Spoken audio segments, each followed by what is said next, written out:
Hey guys, it's Brett. Thanks for dropping by my channel. So I am coming to you at this beginning of November with my end of October.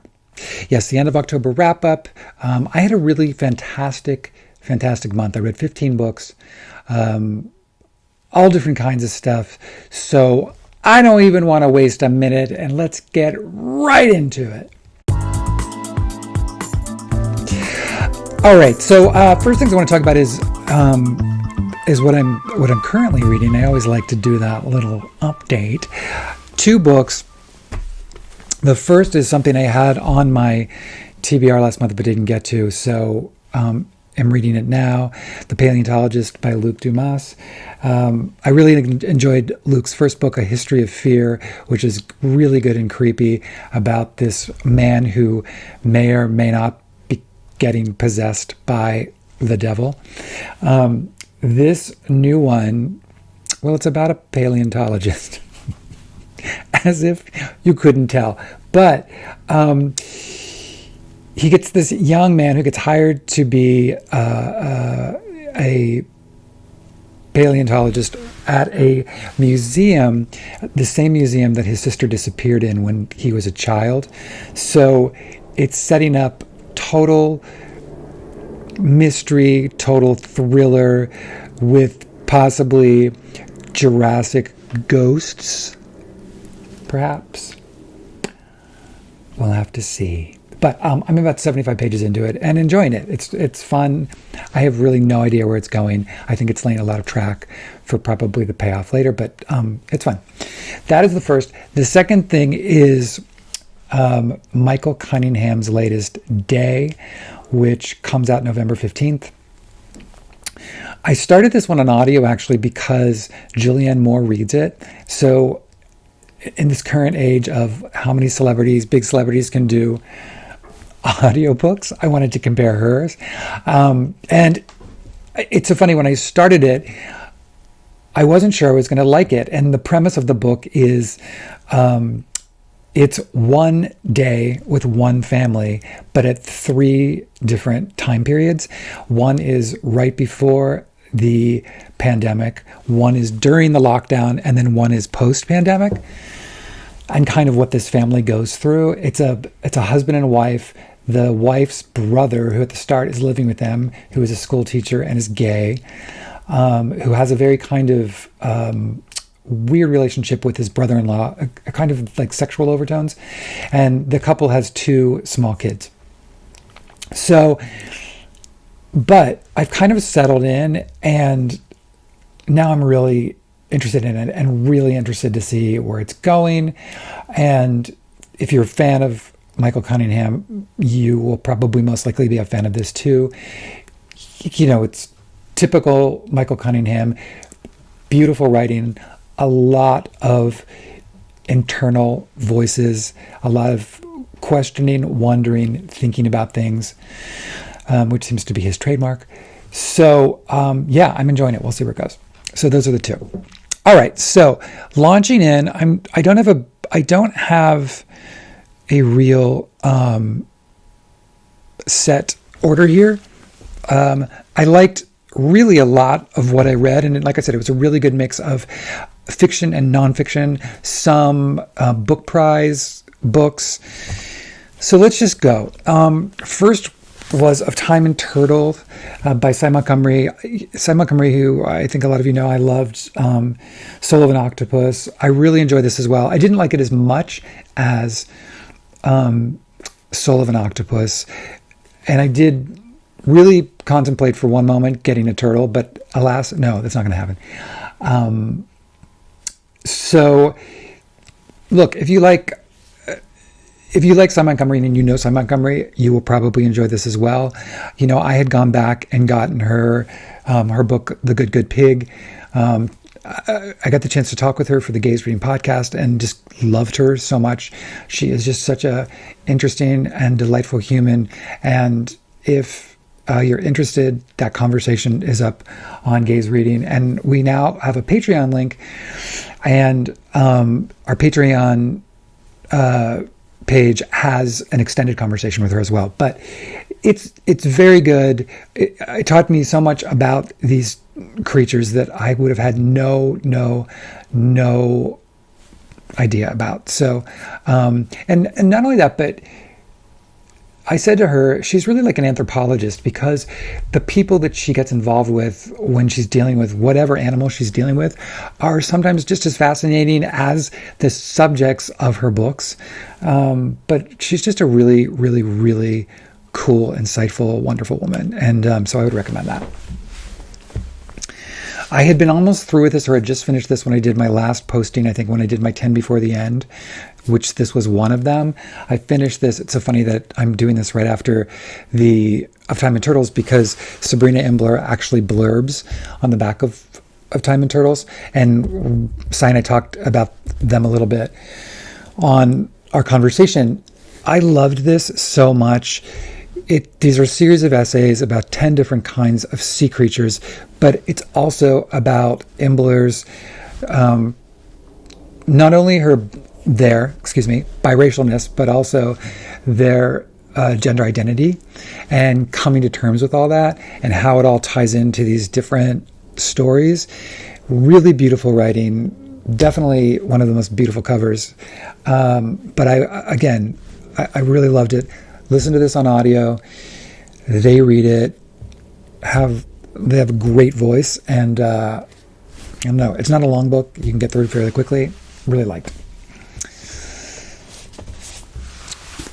Jessica Knoll's Bright Young Women. I'd never read any Jessica Knoll's books before. This was my first. I would like to go back and read The Luckiest Girl Alive, which I think is, from what I understand, is a little more of a routine thriller. This is a really interesting book. This is, I would call it lit fiction more than a thriller. It centers around the true story of when serial killer Ted Bundy broke into a Florida sorority and attacked 4 girls, murdering 2 of them.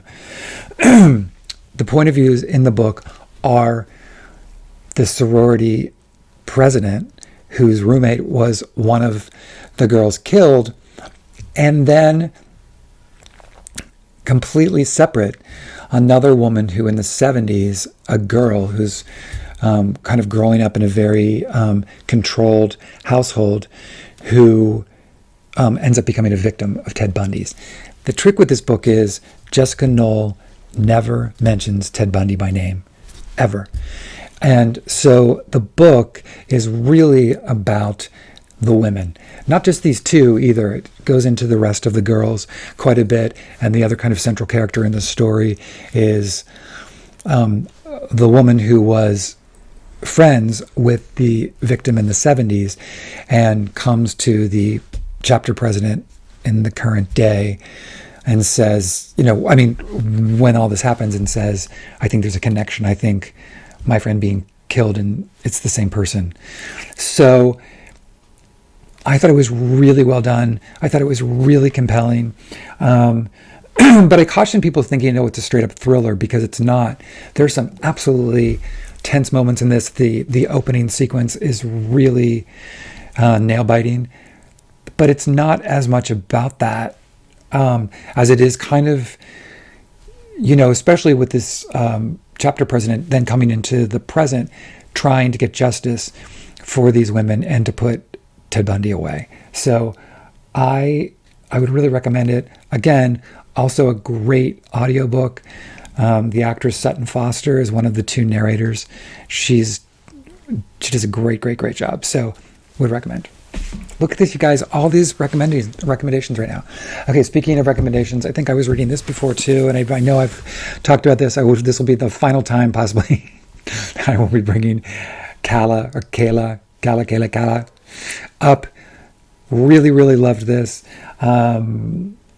Mystery group of friends who one of them goes missing years previous, and then in this small Irish town, her remains turn up, and it goes back and forth in time to find out what happened and what happened to her and who these people are in present day. Really, really, really smart, solid, a great character piece. If you're someone who likes character novels, I thought it was just, I loved it. Okay, next. Danny Pellegrino's The Jolliest Bunch. Danny Pellegrino, he is a huge, for those who don't know who Danny Pellegrino is, this is Danny Pellegrino's second book. The first was called How Do I Unremember This? Unfortunately, True Stories. These are a series of holiday stories about his own experience with everything from Halloween to Christmas pageants to Thanksgiving turkey and stuffing. Danny has a podcast that's extremely popular, which is all kind of surrounding pop culture. So that's who he is. Again, he was on the podcast this week. He's hilarious. And the book is really funny. And it's also, I have to be honest, there was parts of this that I was really touched by. And I told him that, which I did not expect to be at all. So if you're somebody who likes holiday stories, I would totally recommend this. Totally fun. Okay, one of my favorite books, it will definitely be on my final 10 of the year, The North Woods by Daniel Mason. Oh my God, you guys.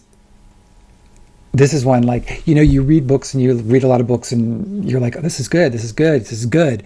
And then you read something and you're like, oh my God, this is great. Well, I thought this was great.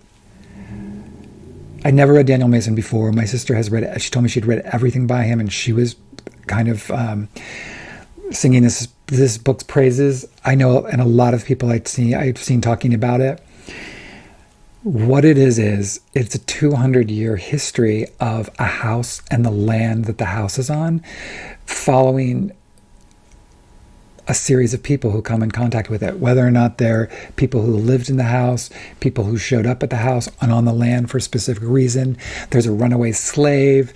There are two sisters who lived in the house. So effectively, there are a series of short stories that are all linked by the house. However, very much like David Mitchell does, characters might pop up in a later story in one form or another. I thought it was so inventive, so clever. I personally found all of these characters so captivating. My only downside is I wanted to spend more time with some of them, but it just kind of kept rolling, which it should, because it's a history and it's about the land and it's about the home. And it really made me think about the houses and the places that I've lived in and what they've been and who walked through these rooms before me and who slept in this bed, and well, not this bed, I know who's been sleeping in the bed, but who slept in this bed. Who's been sleeping in my bed? That's a really awkward moment for another video. But no, really, I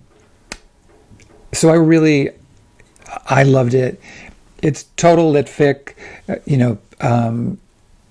in the most wonderful, beautiful way. Truly, truly, I thought a truly special book.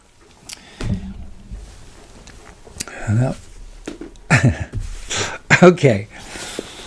Prophet Song by Paul Lynch. This is, one of the finalists for the Booker Prize. All right, here's what I'll say. I thought this was extremely well written. It pulls you right in. For those who don't know, this is set in Ireland when an authoritarian government takes over. It is bleak. It is tough. And I am not denying that Paul Lynch is not a talented writer, and the way he structures this thing sucks you in immediately. It's told through the kind of gaze of a young mom of 4 children whose husband in the very beginning of the book is taken away, and so she's waiting for him to return. She also has on the other side of town her aging father who has dementia, which is slowly progressing. I almost couldn't finish this. I'm serious. I'm not somebody who all the time like gets so sensitive, and I will full disclosure say, in light of everything that's happening in the world today, in the Middle East, and what's going on, and the Ukraine, all of it, I think that played in to kind of my overreaching anxiety when I was reading this book. And again, I'm not somebody who freaks out like that. I'm not someone who, I don't look at content warnings on a book. I don't personally even like it because I feel like so many people give too much away with a content warning. I don't personally want to know it. But I will say, like, the last 30 pages of this was harrowing and really tough. Really, really tough. Again, that said, it's an incredibly well-written book. It's an incredibly compelling book. I couldn't put it down. It was like, you know, you're on that boat and you see this iceberg ahead and you can't stop. So I would love, I know a lot of you have read this. I'd love to know your thoughts on it and what you thought. It was a lot. I can't say like, I really liked this. I really respect this, but I was glad to finish it. The Other Eden by Paul Harding. I listened to this. This is another one of this is on the Booker shortlist and also on the National Book Award list. So this is based on Malaga Island, which is off the coast of Maine. It's based on a true story. It was a racially segregated island that in 1792, shortly thereafter, the island was broken up. I mean, the inhabitants were taken off forcefully. The families were broken up. It's horribly tragic. I really liked this. I don't have a ton to say about it. I listened to this on audio. It's not a very long book. I thought it was really effective and moving and frustrating and maddening, but palatable. And I only said that because of what I just talked about. That's what I'm comparing it to, and as a fellow Booker shortlist book. But I thought it was really interesting and would recommend. Sometimes do you ever have that thing because you're going back as you're talking about the books and it's been long enough that you've read it that you think, wait a minute, I've got to reach into the deep recesses of my cobwebby brain and try to remember my exact feelings about it. That was a little what happened there. Okay, Family Meal by Bryan Washington. I liked this a lot. It reminded me, you know, this feels like it's a millennial story, a group of friends and lovers. It focuses on 3 characters in particular. It reminded me a lot of Sarah Thankam Matthews' book, All This Could Be Different. Like, same world. Like, in a strange thing, I could see the characters in her book interacting with the characters in this book. And I liked this. I wasn't blown away by it. I had no real emotional reaction at the end of the book. Not that it dictated that. I only say that because I was speaking to another friend of mine who had read it, and she said, oh, I was sobbing at the end of it. And that was not my experience with this book. I think it's completely a solid read. I think Bryan Washington is a really interesting writer, and I would continue to read whatever he writes. But I just didn't come out of it and say, wow, this was absolutely incredible. All right, Lev AC Rosen's The Bell in the Fog. This is the second book in this series, the first being Lavender House. Lev Rosen, he's created this 1950s kind of noir, detective noir, with a disgraced cop who is gay and got caught in a sting, and is kicked off the force and has now opened a private PI office. The first book is him going to this very wealthy family's house, the Lavender House, to kind of find out if the death of the matriarch was in fact murder and who committed it. This kind of picks up right where that leaves off with some of those characters making appearances in this book, where he's set up an office and an old friend / flame of his that he knew from the service comes to him to say he's being blackmailed and he needs his help finding the blackmailer and the pictures, else he could lose his job. And what ensues. I thought this was fine. You know, I really like the world he's created. I think it would make like a great Showtime series or some kind of streaming series. It's very evocative. He totally captures the kind of Casablanca-esque, the fedoras, the women in the tight skirts and the nightclubs with smoky nightclubs with the crooners. I just didn't feel much suspense. I kind of was reading this and waiting for something, and I kept putting it down, and it's never a good sign to me if you're reading like a thriller, or this isn't really a thriller, but a mystery, and you're like, all right, I could put it down. Okay, I'll come back to it. Okay. And I kind of found myself pushing to get to the end to find out who was doing what. So I would totally continue with the series because I'm kind of interested in the series and maybe think, all right, this could just be a little more of a drag than the previous. But it was just okay to me.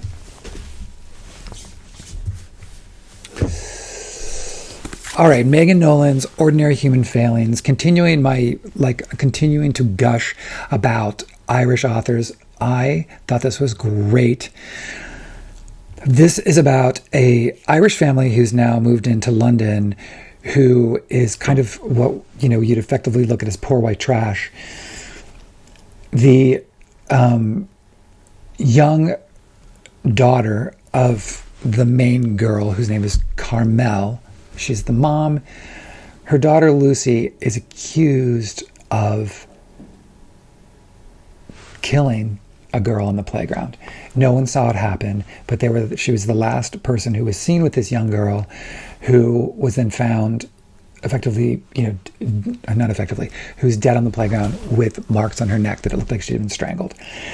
So what happens is, while the child and the thing is being investigated, this very kind of little slimy, ambitious reporter gets his paper to agree to put the family up in a hotel to be kind of out of the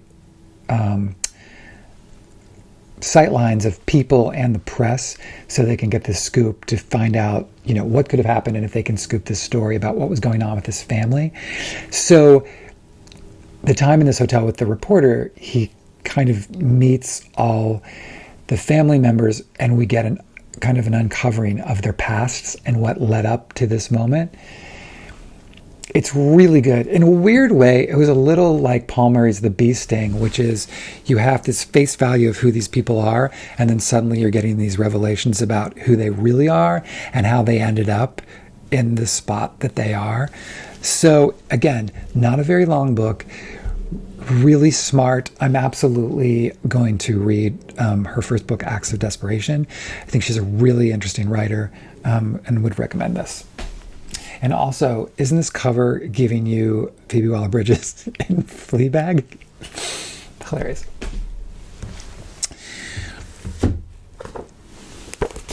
Okay, Mother Nature by Jedediah Jenkins. This is a really interesting nonfiction book, and a book you could pick up this Nonfiction November. So in the 70s, Jedediah Jenkins' mother and father literally hitchhiked and walked across America. It became a National Geographic special. It was 1 or 2 books called Walking Across America. It was a really big deal. Don't remember any of it. I think it was a National Geographic thing. I would have been too young, and I never get to say that. So now, currently, Jedediah Jenkins, in current day, he decided he wanted to redo part of this journey with his mother. The kick being, Jedidiah is gay, and his mother is a fundamentalist conservative Christian. And has never accepted his sexuality. And it's not like they have a hugely contentious relationship. They don't. They actually have a very good relationship. However, this is an amazing sticking point, and he wants this time with his mother to see if he can finally get her to see and to come to terms with this. So, because his kind of idea is, one day I'm going to hopefully meet someone and want to be with them the rest of my life. And I want you to be at the wedding, and I want you to be a part of our life. And I can't imagine you not being a part of that, but you can't be if you're never going to accept this kind of thing. So that kind of sets up what he intends to do on this trip while they're going to all these places that his mother and father did, many, many years ago. So, I thought it was really interesting. My only complaint about this book was I thought it took a long time to get to where we were going, no pun intended, but of what he was trying to get to. And I wanted that to happen a little faster. I wanted it to get there. But it does bring up a lot of interesting conversations about the kind of hold that our parents have on so many of us, not just as children, but as adults as well.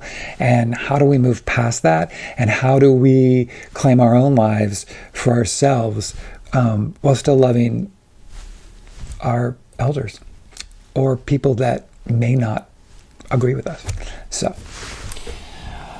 okay, the next book, I don't have it in front of me because I had given it to my mother-in-law to read, which is Absolution by Alice McDermott. This is the first book of hers I'd ever read.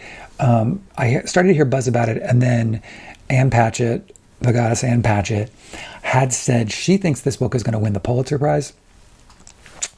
Oh, no about all that. However, I think it's a really good book. It is set in Vietnam, in Saigon during the Vietnam War. And it focuses on one woman, Tricia, who is there with her husband, who's a lawyer who's been stationed over in Saigon. Young wife, young couple. She quickly gets in with some of these other officers and lawyers' wives. And there's one who's kind of like the head of the pack, very controlling, very smart, very witty, very no bullshit, who kind of pulls Tricia into her orbit. And this woman has a series of kind of things she has set up to help the Vietnamese people. In current day, we would call this a white savior. So I was reading an article today in the Kirkus Review where Alice McDermott talked about why she wanted to do this. And part of it was she read Graham Greene's The Quiet American. And she said she wrote the book almost in a response to that, because she wanted to tell a story about the wives, the women. I've heard some people complaining that why are we centering on the white people in Saigon? Why is that the story? And she says in this article, I would have never thought for a moment to try to entertain writing from that perspective or writing those stories. That's not my story to tell, effectively. I thought it was really interesting, really well told. And I thought it was really interesting. I thought it was really well told. And I would recommend it. Again, was it the best thing I've read this year? No. Did I certainly think it's a really well done book? And I'm glad to have finally read something by Alice McDermott. Would I read something again? 100%. All right, my final book today is Small Worlds by Caleb Azumah Nelson. Caleb Azumah Nelson wrote Open Water, which came out, I believe, 2 to 3 years ago, and that year it was one of my favorite books. Well, this one will be one of my favorite books this year. This guy is incredible. He's amazing. He writes like a poet, and that's the only thing I could say. His books are not very long. I got this on audio, and he or I had a copy of it on audio, which I listened to, and he reads it, and incredible reader. I would highly encourage you. They're not complex stories. This one is about a young Ghanaian man who is, at the start of it, is graduating from school. He lives with his parents. He has a brother. His best friend is this woman that they're falling in love with each other. And it goes over the course of like the next, I would say, 5 to 10 years. It is spectacular writing. Absolutely beautiful. Every line is like poetry. I just have to read something from it. Because I say this, I'm just going to read you this line because I just think it's so beautiful. This is somewhat later in the book, and he's having a fallout with his father, and he sees his father, and his father is ignoring him, okay? Something shifts. It's on Pop's face as he hands Malachi back to Ray and walks towards the house. He passes me, but looks past me, as if I have been disappeared from his mind. I call after him, but there's no reply. He leaves me to carry the shame of a man who doesn't know how to say how he feels, or rather, doesn't know how to bridge the gap between his feelings and expression, and fears trying, fears what he might find out about himself. He leaves me standing there, holding the shame of a son whose father won't speak to him. And like, that's just one, like I just pulled that out. Every line of this thing, I'm literally like, I could have sat there with a highlighter, except I don't highlight books, but stuck in my Post-it and marked passages. I think he's one of the most gifted writers out there right now. And like every time this guy comes out with something, as far as I'm concerned, is a celebration. So if you haven't read Caleb, do yourself a favor. Get his books. They're truly a literary treat. All right, so that's my run. Tell me what you think. Tell me what you read. Tell me what you liked and what you didn't like. I would love to hear it. All right, so I'll be back in a few days talking November. I'm starting to look at things for 2024 already. I might do a whole, if you guys are interested, let me know. I will do a whole I can do a whole thing on books in 2024 that are coming out that I'm interested in. If that's something that's interesting to you, let me know in the comments below.